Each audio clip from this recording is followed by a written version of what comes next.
the Generic Geriatric Cyclist. Episode 4, Training Zones. Hello, and welcome to Episode 4 of my series of videos on structured training for older cyclists. And today we're going to talk about the training zones that were determined by last episode's FTP test. Because this episode is concerned with the scientific aspects of cycling training, I'm going to turn this over to my renowned scientist cousin, Dr. Isaac Neutron. And now, Professor Isaac Neutron. Take it away, Dr. Neutron.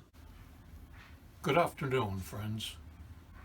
My name is Dr. Isaac Neutron, and I'm John Smith, the Generic Cyclist, or whatever he's called.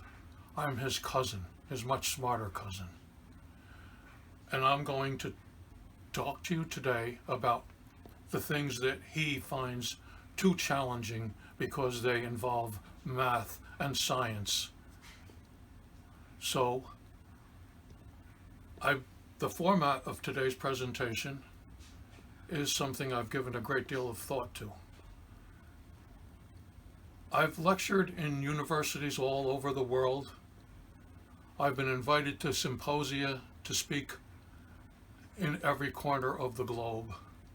I've even given a talk for a man named Ted. But today, I'm going to do something a little different. I'm going to do what's called a PowerPoint presentation. I hope you'll all enjoy it.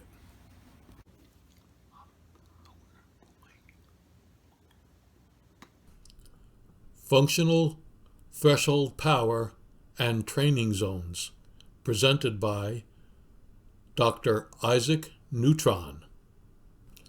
You may have been promised that there would be no math or science in this series of videos, but John Smith, the Generic Geriatric Cyclist, lied to you. But don't worry, I'll tailor this to a level that even he can understand, so it will be a piece of cake for you. As you know by now, FTP stands for Functional Threshold Power and is effectively a measure of the power you can hold for an hour, measured in watts. Once you know this number, you can use it to set up your training zones and help you gauge your riding efforts.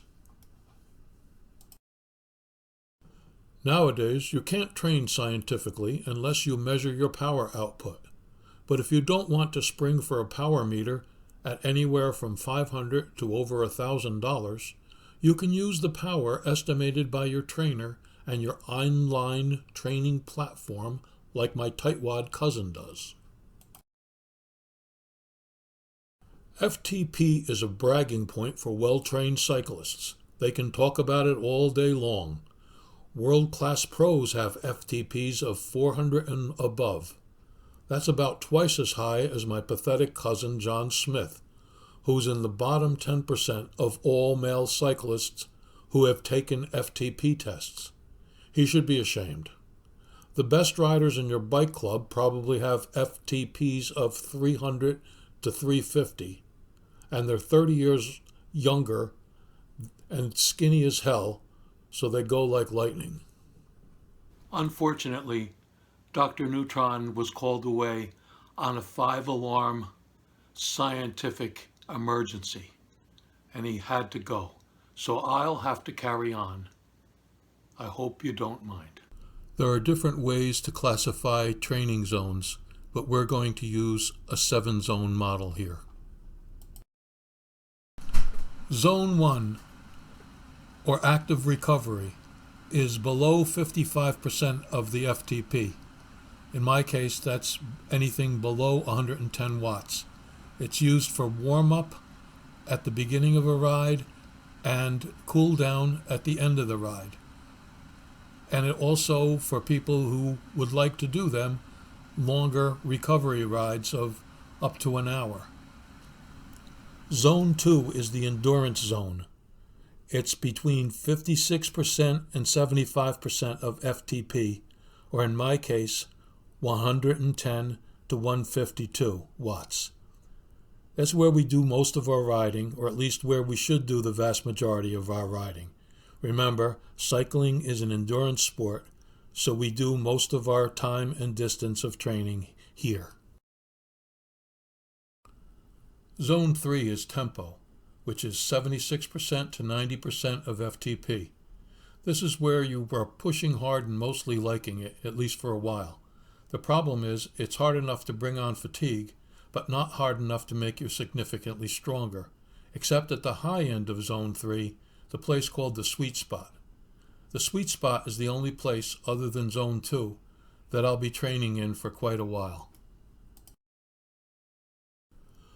Lactate threshold is defined as the intensity of exercise at which lactate begins to accumulate in the blood at a faster rate than it can be removed. This was formerly known as the anaerobic threshold.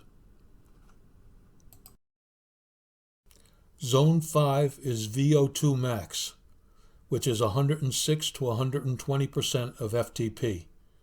It's all about getting oxygen to the cells where it's needed and your ability to use that oxygen. Supposedly, it's mostly genetically determined, so it's hard to train your VO2 max. And it also goes down with age. However, people train it anyway. Zone 6 is anaerobic capacity, which is 121% to 150% of FTP. Zone 7 is neuromuscular power, which is above 150% of FTP.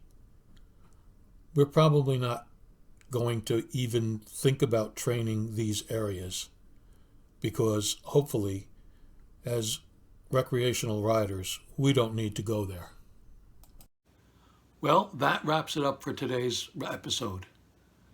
Next time, in episode 5, we'll be back to discuss Zone 1, the recovery zone, and Zone 2, the endurance zone, where we'll be spending the vast majority of our time in cycling, because cycling is, after all, an endurance sport.